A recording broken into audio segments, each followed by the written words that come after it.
Have this gentleman on, joins us every so often, Republican State Senate member Rob Sampson. He represents the 16th District, which could be you if you habitate or work around, say, Walcott, Milldale, Southington, Prospect, and those areas. Hey, Rob, it's Paul again. Good afternoon, sir. How are you?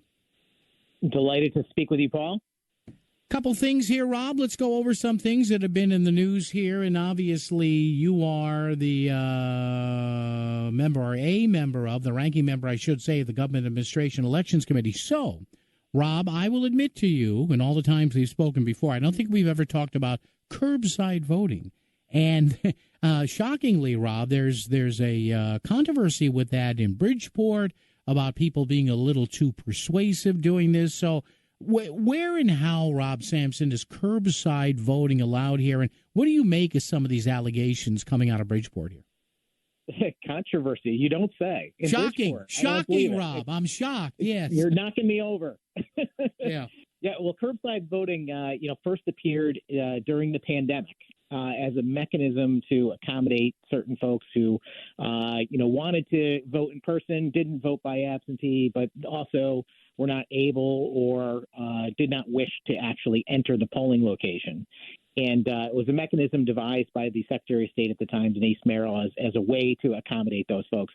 And I don't know that it was a terrible idea, but it does come with problems because everything that has to do with our election system in the state is all about ballot security, maintaining the proper custody of that ballot so that there's no question that, that voter is the one that filled out that ballot and that it can be tracked from the voter all the way to the time it's counted.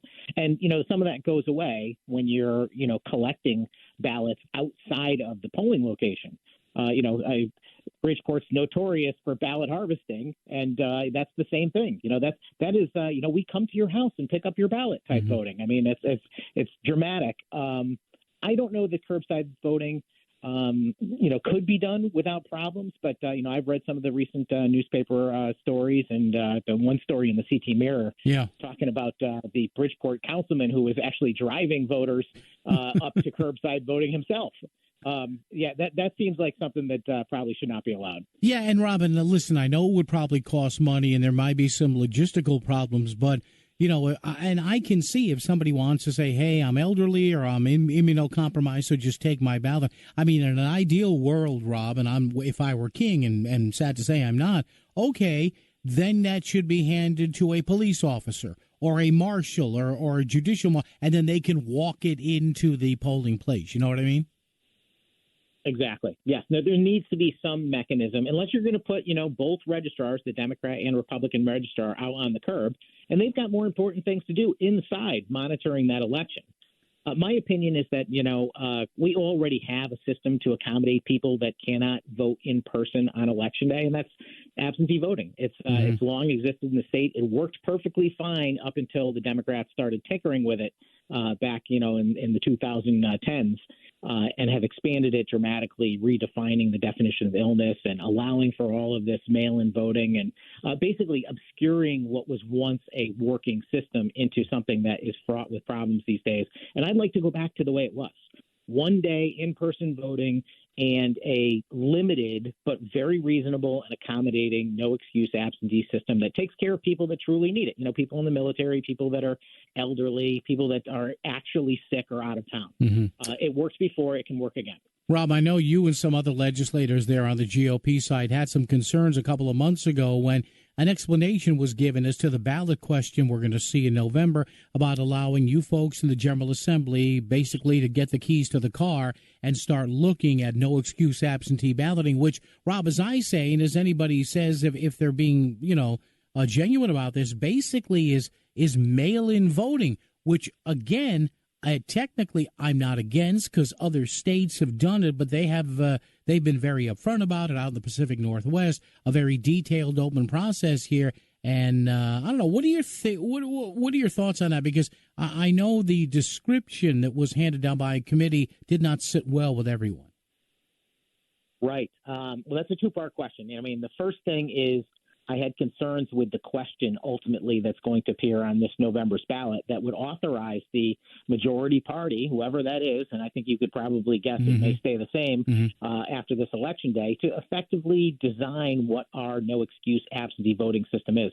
And it could be far more than just mail-in voting, Paul. It could be voting on your phone, for crying out loud. I mean, I have very, very grave concerns about what they will do when given the power to open the door that wide.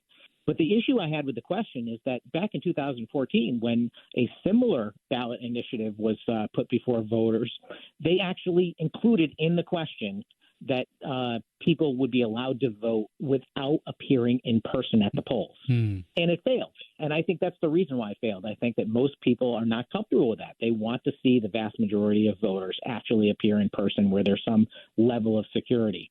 And, of course, they took it out this time. And you ask yourself, why did they take it out? And we already know the answer, because they know that that's what kept it from passing. And they want it to pass this time. And they are not above tinkering with the question in a way to deceive voters.